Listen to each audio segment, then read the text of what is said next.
Another edition of the InNOLEvation Mindset Podcast, powered by the Jim Ray College of Entrepreneurship. I am Mark McNees, your host. And in virtual studio today, we have Ken LaRoe, Esquire, founder and CEO of Climate First Bank. Hey, Ken, thanks for taking the time to sit down with us for a little bit and talk about your journey as an entrepreneur and talk about the important work that you are doing. Just to get us kicked off, tell us a little bit about just your upbringing and where you're from and what kind of family. Were you middle class? Were you poor? Were you filthy rich? Tell us a little bit about that. Well, first of all, thank you for having me on your podcast. It's a huge honor, especially being an FSU grad, which we'll get into. I was born in Eustis, Florida, where I still live. My wife and I were born in the same hospital 8 days apart, so we could be accused of knowing each other since birth. Our dads were both born here in the same town and played football together in high school. I live 4 miles from the house I grew up in, and my dad grew up in, and my granddad grew up in, and my dad still lives in. So I guess I'm a homeboy. I don't know, I'd say maybe lower middle class. My dad was a school teacher. My mom didn't work, and there were 5 of us, so 5 kids. So it was fighting over the last pea in the bowl for dinner at night, or last green bean or whatever. But yeah, that's kind of the historical nuance. So Florida through and through. Love it. Yeah, that's a cool story about your wife, Cindy. I didn't know that. So that's fun. So tell us a little bit about Climate First Bank and just kind of the high points of your mission and what makes you different and how long you've been around. And then I'm going to want to take a journey back and talk about your background on how you got. Okay. Is relatively new. We opened June 1 of 2021. It was the third bank I've done, which we'll get into. It really probably the whole formation story was, I felt like I had unfinished business after I sold the last bank, First Green Bank. The buyer had committed to continuing the values proposition. They didn't. They committed to keeping our employees. They didn't. And it just felt like that everything that I stood for had been done away with, and I couldn't go to my grave knowing that was the last hurrah. So that's kind of the current story. So what was your first bank?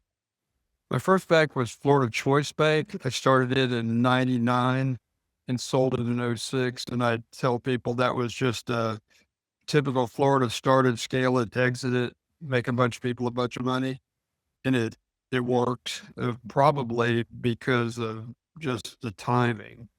I wish I could say it was prescience or brilliance, because then I could more easily replicate it, but it just really fortuitous timing. And at that time in 06, Florida banks were selling for a really nice multiple, and we got a really nice multiple. And then the bank that I sold to sold 18 months later. And so my shareholders who had taken their stock as opposed to cash made 7 times return on their investment in 7 years. So it was an absolute home run from that perspective. Did you want to talk about the second bank a little bit first? Yeah, I'd love to.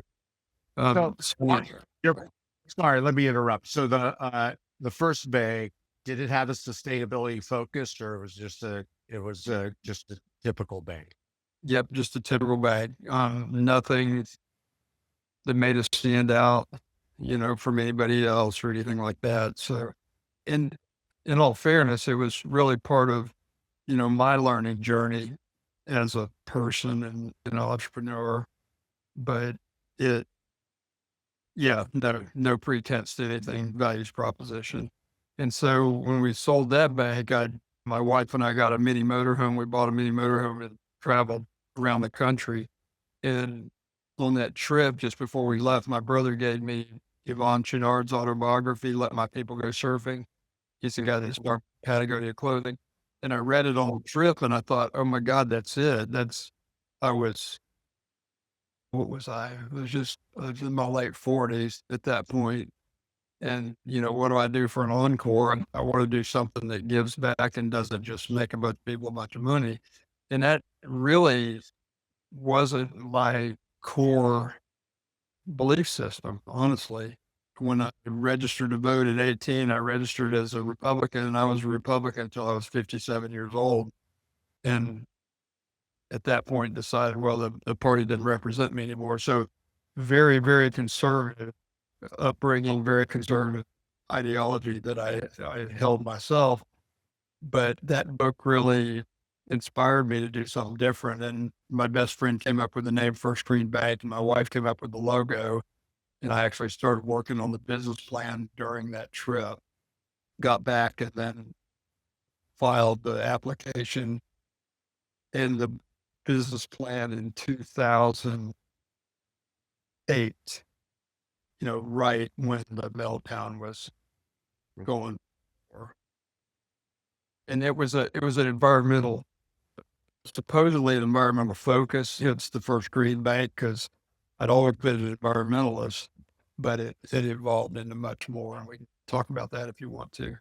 No, I'd love to. I'd like to hear a little bit more about First Green Bank and really what your differentiators were and what were kind of your core principles that you stuck to.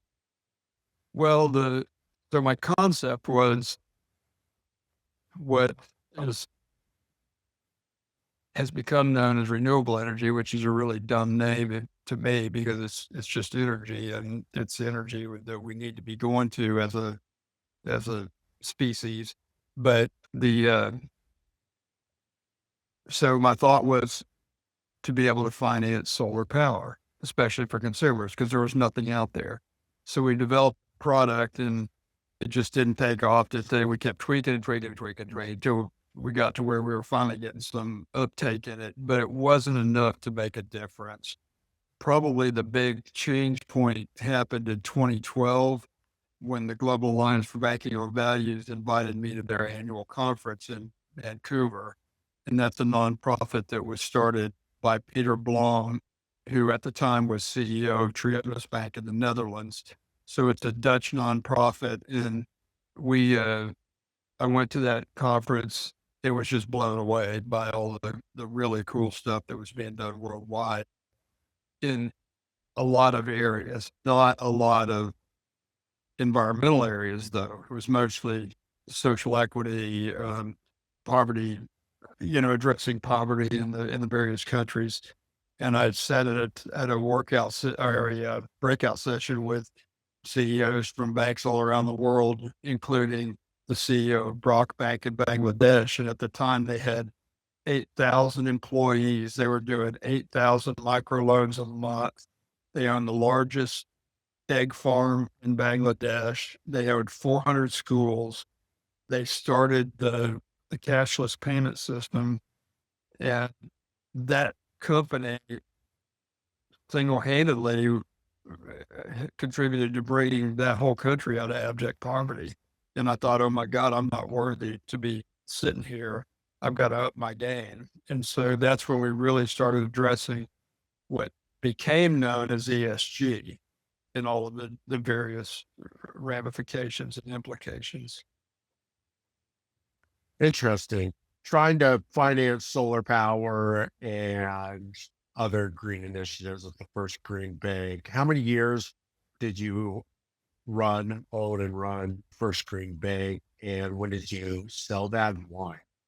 We opened February of 2009, again, right at the height of the meltdown. And we ended up selling in 2018. And I had tried investigating every possible way to not have to sell, to where we could take the bank into perpetuity, including a reverse stock split, go to ESOP, going public, and just nothing nothing really seemed work. We couldn't make it work. So basically, my shareholders were worn out. They'd been in it almost 10 years, hadn't gotten a return. And there was a lot of pressure to sell, and that's why we sold. Gotcha. And when did Climate First Bank, when did you launch that? I had another non-compete after I sold the bank, and my wife and I got another mini motorhome. We circumnavigated the country again. And on that trip, it was every day I'd get up and go, I got to start another bank. I got it. I've got unfinished business. I got to do this. And then by nightfall, it's like, oh, I'm too old. This is too hard. Can't do it. And then after about 6 weeks, Cindy said, look, we're going to turn this thing around. We're going to go home. I'm going to divorce you because you're not the guy I married. You got to make a decision and figure out what you want to do. And I think you should start another bank. So at that point, I said, okay, you're right. I'm going to start another bank. And then I just kept it to myself every nightfall when I was having all the dark moments and dark thoughts. So I actually started working on the business plan on that trip. I had a non-compete that I was still under for 3 years, but my non-compete I mean, it's not only, it was a lot. It encompassed 15 counties in Central Florida. And so legally I could go outside those 15 counties, which is what I did. We opened in St. Petersburg. And I also got approval from the CEO of the bank that bought us because I didn't want any potential problems. I started working on the business plan, filed it, had a great reception from the FDIC and the state of Florida. They really honestly welcomed me back. And there was a whole lot of positivity around the mission. And my wife came up with the name Climate First Bank, and that my daughter came up with the logo, and that logo was the total eclipse of the sun.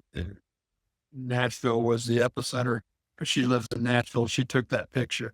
So I said, well, why Climate First? That feels very divisive in this polarized world we live in. And she said, no, that's exactly why. We got to wear it on our sleeve. It's got to be in your face, no compromise. It's what we're all about.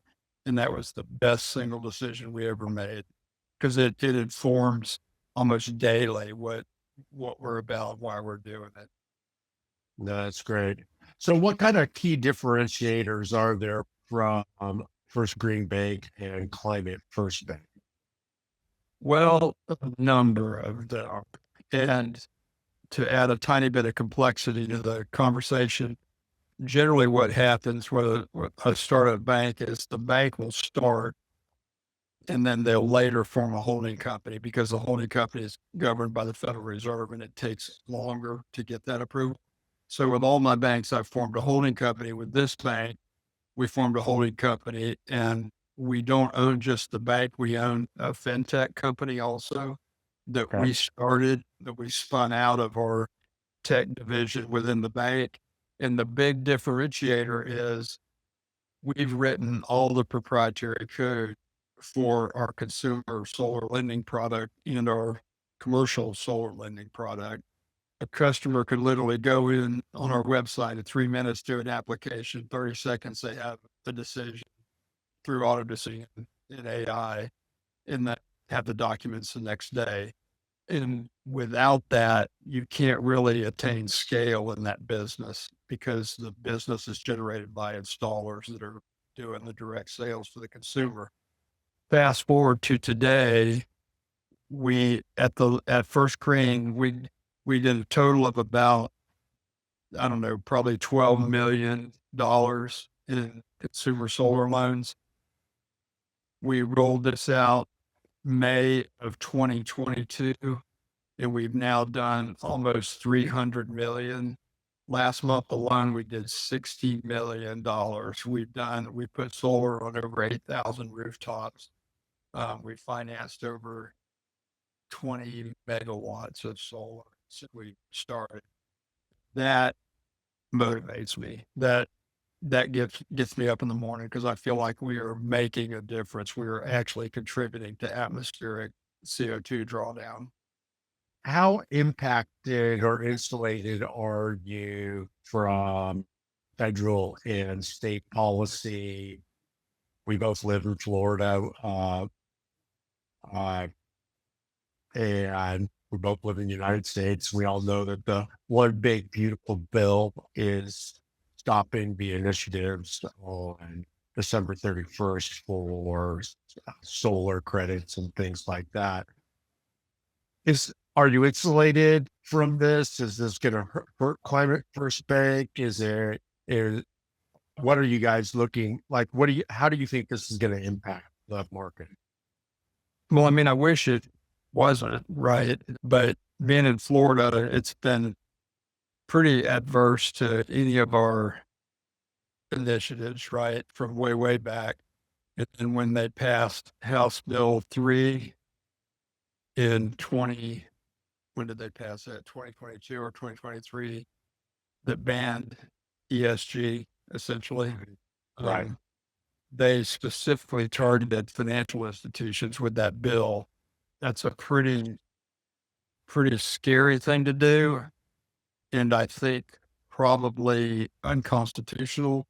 And there's certainly conflicts of law issues, both at the federal and state level. But we are complying with the law, of course. I mean, that's Right. That's all I can say to that.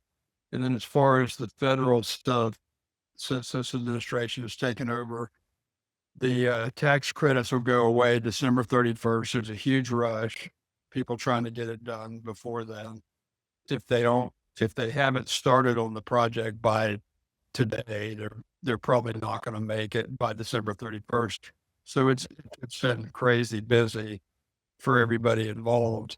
I think we're probably going to see a solar winter, no pun intended, right at the first of the year, or even December. It's probably going to fall off a cliff. But I think it starts coming back in the spring. Solar installations slow way down in the winter anyway, because up north it's just hard to do.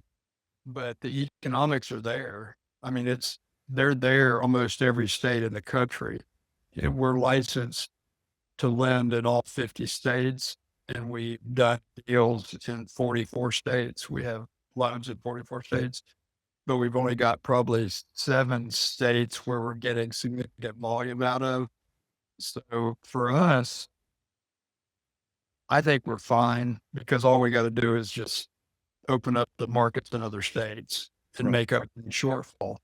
But I think it's a short-term thing anyway, because it's all going to come back. The economics are there. The demand is certainly there. And with the data centers soaking up so much of the output, the cost is getting passed on to the consumer wrongfully, but it is. And so consumer energy costs are going to keep going up. So then it's just that, I guess, virtuous cycle of it's gonna prompt the economics. Interesting. Correct me if I'm wrong, but I do not believe there's any solar panel manufacturers in Florida. Is that correct? There used to be, but I don't know the answer. The reason I say there used to be, because I toured one in Vero probably 6 years ago, maybe a little more, maybe 7 years ago. But I honestly haven't checked any time recently. I was reading an article where someone was saying that one of the silver linings, I guess, in some of the current administration's policies is that we're going to see an increase of manufacturing of solar panels in the United States. I don't know if you've read any of that, or if you have any thoughts on that possibility. I've read that. I think it's a definite possibility. It just can't happen fast enough, though. The demands that the data centers are going to put on electricity generation are so huge, it can't be met, even if we had a robust industry. And then how many years away is it before they're producing? Yeah. No, there's definitely a ramp up process of that. It's interesting. I don't think a lot of people think about this, but with the data centers exponentially growing and their need for electricity and power, exponentially growing, that people don't realize that that's going to impact residential rates because there's not residential electricity and commercial electricity. There's electricity. Right. And so the need to exponentially grow our power, I don't think most Americans understand the impact of AI and its power needs and these data centers and its power needs that it's going to have on their bill. I know that I know some states have already seen exponential growth in their electricity bills and their utility bills and things like that. So it'll be interesting to see how all that pans out. Cost. And it's my understanding now that solar plus storage actually is a cheaper alternative than natural gas. Is that correct? Have you read the same thing? I have, um, I have, and again, that's back to that whole issue of parity or cost parity or whatever. And even geothermal is, and I don't mean to jump to geothermal, but that one was left in from the Biden Inflation Reduction Act. Yeah.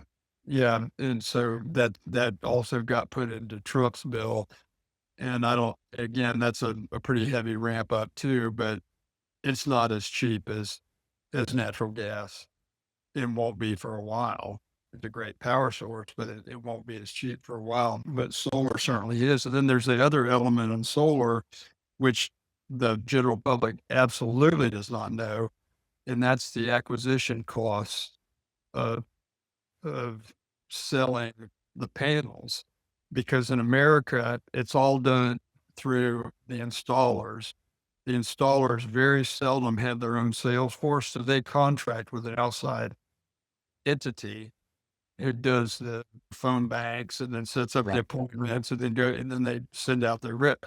Those that whole process could cost as much as 30% of the total cost of the array goes to these sales organizations.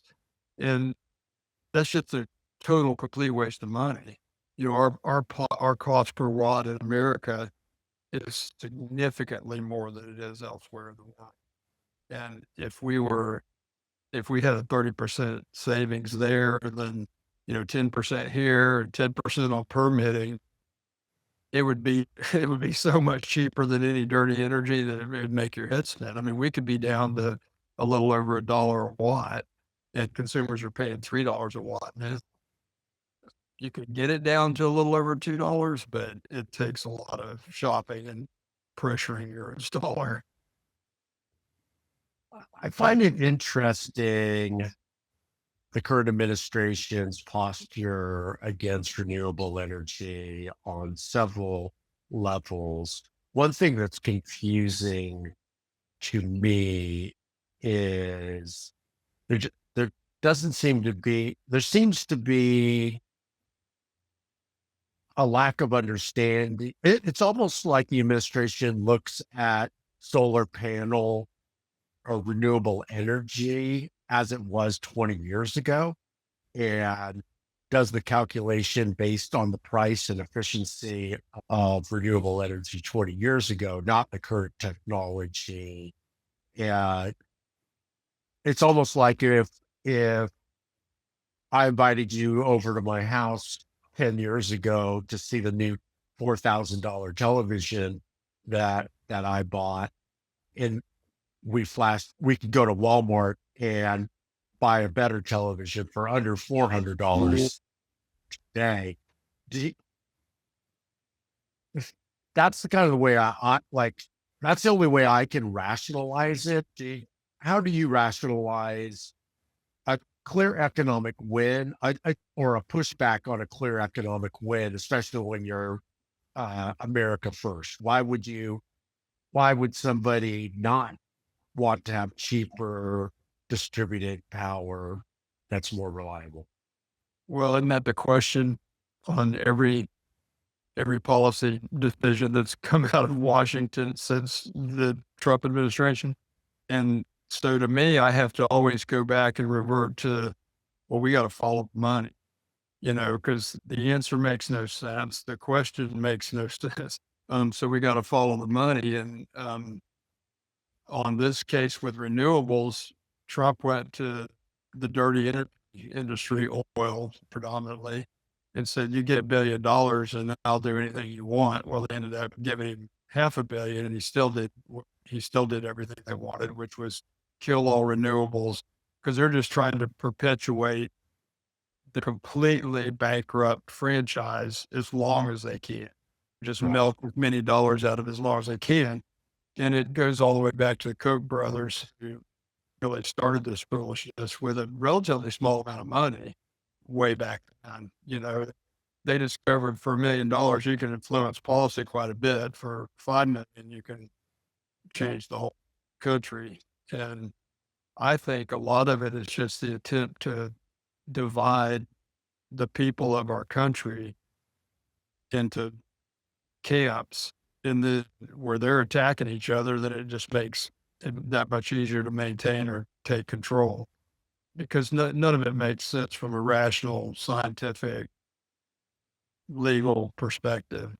So it's got to be follow the money or follow the power. Yeah, it's interesting to me, and just trying to think through, and just obviously I don't have any power. I don't have a voice. Nobody asked me, but just I look at it and it doesn't seem to make sense. Even here in Florida, like, it was very confusing to me when DeSantis administration went after ESG and ESG investments and things like that. And it seems to me, if you are a conservative, wouldn't conservation be under that umbrella? I don't know if you have any thoughts on that. Oh, I do, because conservatives were the original conservationists. And then so many conservative people are hunters and fishermen and outdoorsmen, as I am, and it's, why wouldn't you want to preserve the natural resources? And my daughter and wife owned a couple horses for a while, and I always, uh, the whole concept that if you own horses, they poop in one place. They don't poop all over their pasture. They go to one place and poop. And in my personal opinion, horses they're one of the dumber creatures in the animal kingdom, and yet they have enough sense to not defoul their entire environment. And we're supposedly the smartest creatures, and yet we defoul our air, our water, our land with abandon. It makes no sense. That's commentary. I'm sorry, I didn't mean to get off on that. No, I know. That's what we're about. And just it's interesting just thinking about energy policy, and obviously it's become at the forefront of a lot of people's minds, right? We all get our utility bills every single month, and we're heading into winter, and with major policy changes and things like that, it makes you take a step back and ask the question, like, why, what's driving this? What's the motivation behind it? Especially when on the surface, it doesn't make a lot of sense. No, I appreciate you giving your insight on that.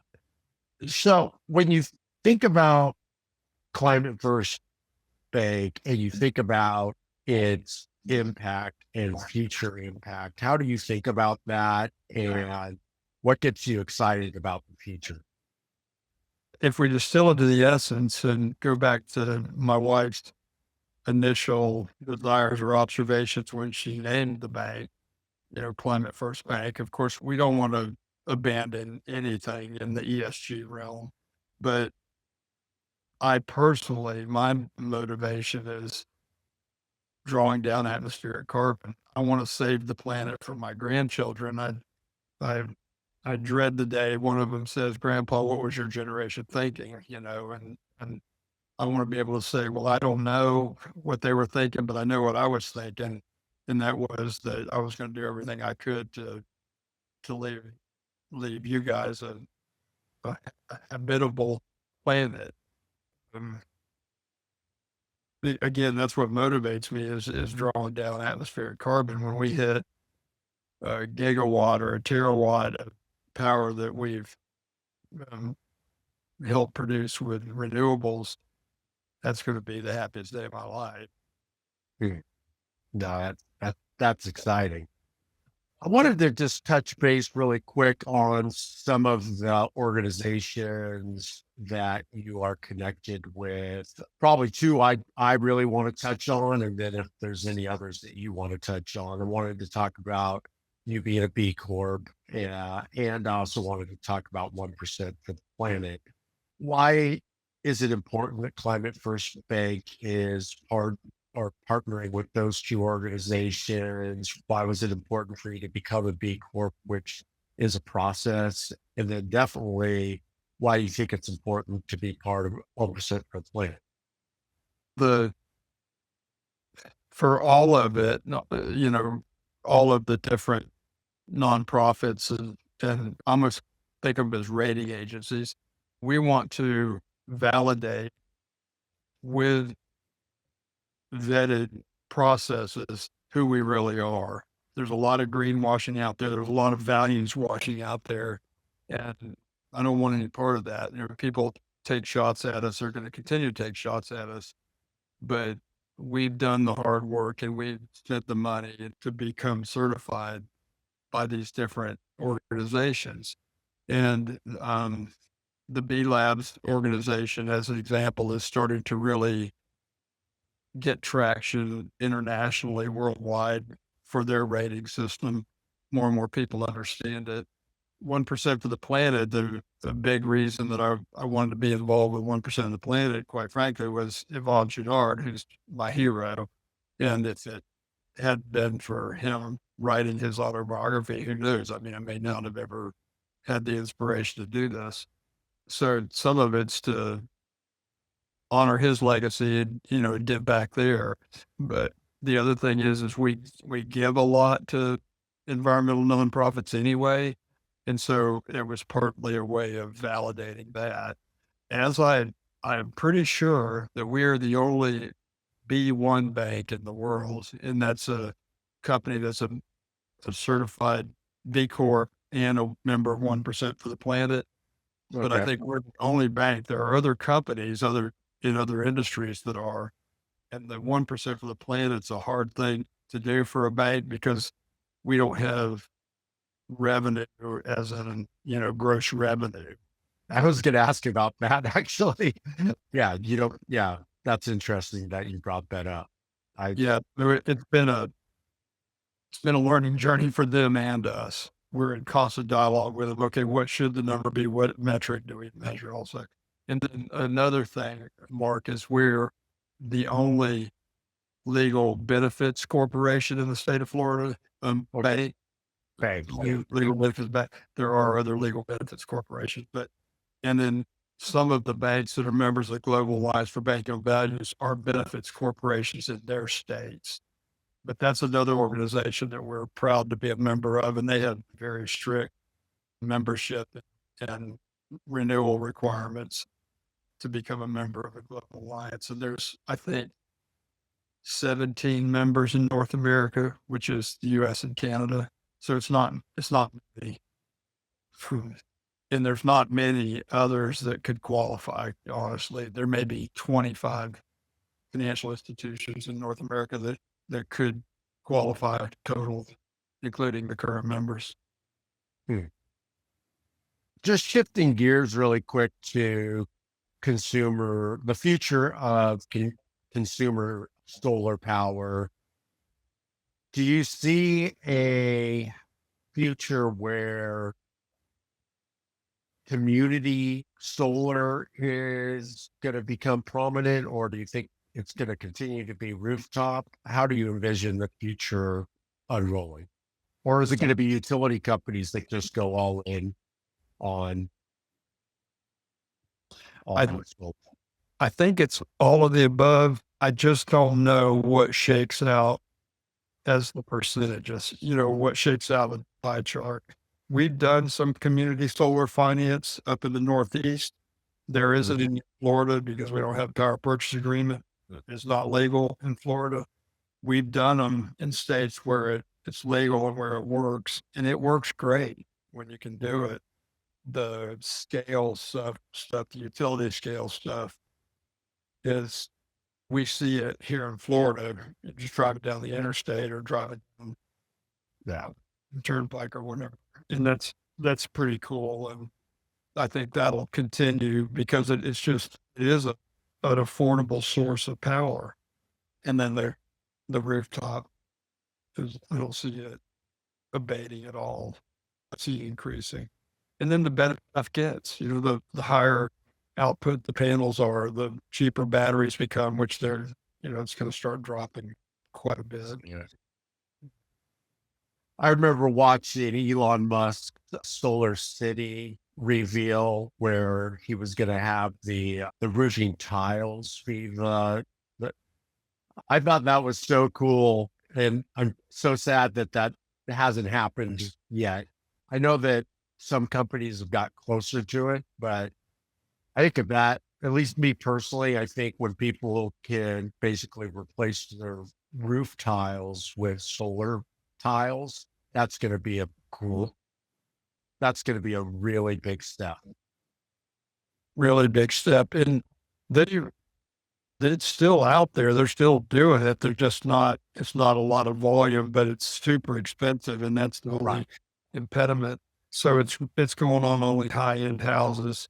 They're beautiful. They arguably look better than the other tile roofs and stuff. I mean, it's a cool concept, cool technology. I wish it would take them. It really is. I think you're right, though. I mean, it's definitely, there's a cost factor but that's with most technology, new technology, high end first, and then it gets to the masses. So that's interesting. So I want to shift gears and talk to you a little bit about just being a leader. And leadership can be lonely. Leadership can be challenging, especially if you lose focus on like the most important things that made you start in the first place. Are there any kind of like mindset habits that you have to keep your mind right, to keep you sharp and growing Climate First Bank? I mean, I would say that's my biggest challenge in life is leadership. I don't feel like I'm a great leader to start with. So coming from that premise, it makes it, a little difficult to give anybody tips on leadership. If I don't think I'm a good leader myself. It's a constant challenge. I'm 68 years old and I keep learning stuff every day and keep addressing the mistakes I feel like I've made through the years. And I keep telling myself, why do I have to be 68 years old to get schooled in this stuff? Why couldn't somebody have bequeathed it on me when I was 30, Yeah. Or when I was at FSU in business school? I don't even feel like I answered your question, but maybe I beat around the bush enough to. I think anybody who's started 3 companies and had successful exits out of them is a great leader. So I think you are not giving yourself enough credit because you can't build, and leadership is influence, right? And you've had a tremendous amount of influence in the business world in especially as an advocate for the climate, you've had in showing that business can be a force for good. So I would challenge you to rethink that and say, you know what, I do have an incredible amount of influence and I've used that influence for good. So I think you are a great leader, no matter what you say. I know I'm not, I shouldn't disagree with my guest, but curious. Well, I do have possibly some insight for listeners because being interested in my whole adult life in business and majoring in business in college because I liked it and wanted to learn more. We've all read all the management pundits and the talking heads. They talk about, oh, you got to just pick the right people, let them run. Everything's great. Well, I never did that. I've always been a control freak micromanager and I still am to this day. But until this company, Climate First Bancorp, which has the bank and it has our fintech one ethos, I could keep the wheels on being a control freak micromanager. But we are so fast growing, we're so dynamic. There's so many things that I'm not an expert in. I found out that for my own self-preservation, I had to let go. I've let go a bunch and it worked. So the management gurus were right, but you got to get right in your own head to be able to allow it to work. So I don't know. Yeah, I don't know what my suggestion would be there, but other than to say they are right, it's just a matter of getting there.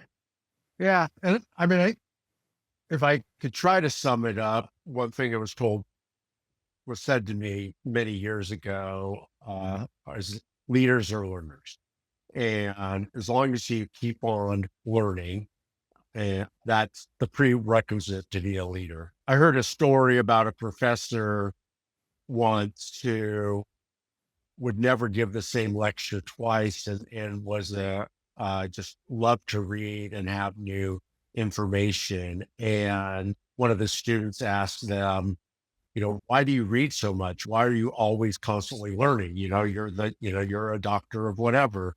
And he said, I'd rather have my students drink from a raging river than a stagnant lake.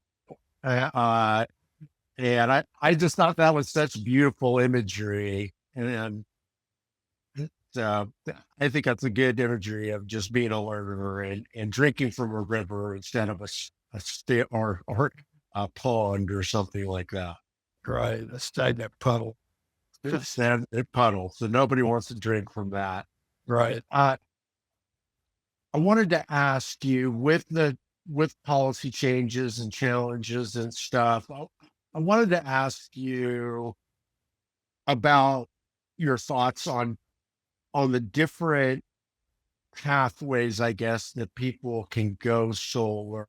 We obviously Climate First Bank is more of a traditional bank in the sense that you get a loan and have credit scores, correct? Yeah, you review the credit scores, and then there's like Self with Doug Coward out there who's really servicing people who may not be attractive to your traditional type bank. And then you have PACE loans or PACE program out there. Can you kind of give me an overview of how you envision the financing of solar and the different ways and programs that are out there and how they work together, and in what situations should somebody look at one program over another? To address that, I feel like we do solar for the middle class really well. And it's back to your opening comment about credit scores or whatever. We have a matrix and it's all largely set by AI that makes the determination of whether it's a pass or not, on our credit thing, on our automated system. If it doesn't pass on the automated system, it kicks out to a human, and then the human can use discretion as to where, there might be some mitigants or whatever. The low and moderate income households really need it more because generally their homes aren't as efficient. It's a much bigger slice of their income to heat or cool the house, but it's a challenge. And so I've been working talking with Mark McNees at Self-Help Credit Union quite a bit. They've pioneered a bunch of alternative underwriting standards for low to moderate income people that's really fascinating, and they're kind of the cutting edge of that. We've been trying to figure out a way to do that, but there's a lot of green banks out there that are doing that, and we've partnered with a couple of them. The biggest one is Montgomery County, Maryland Green Bank, and we launched their low to moderate income solar program through our technology. And that's real exciting because we've done a lot of low to moderate income homes in Maryland. The PACE programs, I feel like had a lot of promise when they were originally promulgated, but there's a lot of fraud and bad actors in that space. And to me, it's problematic that somebody could come in and put a lien on the property that supersedes the mortgage. There should not be a forum in this country that allows a third party to alter a contract they didn't have any part of. They weren't privy to it. So I'm not a real fan of PACE unless it's done right and, unless it's actually helping, but it doesn't do that much for the low to moderate income. So to me, that's the big challenge. And the IRA was doing that, was addressing that. And all those fantastic nonprofits that were granted the funding out of that got it yanked from them at the 11th hour was just so profoundly unfair and, a violation of a whole lot of contracts and everything else. We would be so far ahead now, and then within a year from now, on not only decarbonizing, but helping people who need it the most. And we've taken a 10-year step backwards. Yeah. Are there other avenues to financing personal or, I guess, small business, renewable that we haven't discussed? No, not really. And there's not too many people out there doing it. There's ourselves, Amalgamated Bank, East Rise Credit Union up in Vermont does some, Clean Energy Credit Union in Colorado. They're a really cool little credit union, but they're small, so they're limited in the number they can do. There's not a lot of players in the space. There's the big fintechs, which are all getting hammered right now and go bankrupt because their predatory practices have finally caught up with them, and a bunch of state AGs are suing them, and there's a bunch of class action suits, which is as it should be. But yeah, there's not a lot of options. All right. One of my final questions is just the future of Climate First Bank. I think I read, I'm not part of the banking industry, so I may mess this up, but you guys have recently emerged from Novo. Is that? It's called de novo, and that's a period of heightened regulatory scrutiny after you are granted a charter. It's 3 years, and we came out of that June of 2024. And so what that did was the FDIC didn't want us loaning outside the state of Florida, and that allowed us to go out of the state, and we're now licensed in all 50 states. Like I said, we have deposit customers in all 50 states, Puerto Rico, and 3 countries. That's through our, again, proprietary digital platform. But yeah, we're out of de novo. But to answer the question you didn't ask, where are we going? And our plan is to do an IPO in September of 2026. And that, we think, is the way to have this bank go into perpetuity, because it'll provide liquidity for the investors. It'll provide us capital.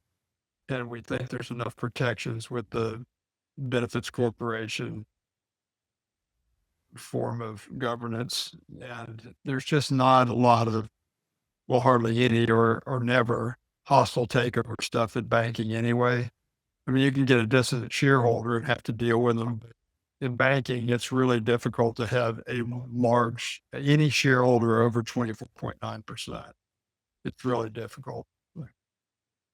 All right. Well, great. That was actually my next question was, did you see an ideal future? But you answered that. So thank you very much. So my final question, which I asked all my guests, it is if you could go back before you started Climate First Bank and you were allowed to tell yourself one thing, Ken, what would you tell yourself? I'm pretty sure the answer to that question is clear in my mind. And the question is, why on earth didn't I do this a long time ago? Especially for your students there at FSU. When I graduated from FSU, the entrepreneurship wasn't even a word. It was not a thing. And thank goodness y'all are at the forefront of it and with your whole program up there. But entrepreneurship is hard, super hard, but it's super fulfilling. And man, I wish I had landed on this model when I did my first bank instead of my third. That's the learning process. Hey, I really appreciate you carving out the time to share about Climate First Bank and your journey. I know that our listeners, especially the students, will love watching it and listening to it. So thank you so much for taking the time. Absolutely. Thank you for having me. Absolutely. Hey, thanks for tuning in to another episode of the InNOLEvation Mindset Podcast, powered by the Jim Moran College of Entrepreneurship. Hey, if you like this episode, be sure to drop us a like. If you have any questions or comments, we love comments, so please drop us a comment. We respond to everyone. And if you're interested in learning more about Climate First Bank, be sure to look at the show notes. We will have all the contact information that you need to learn more and hey, get a solar loan. We'll see you next time.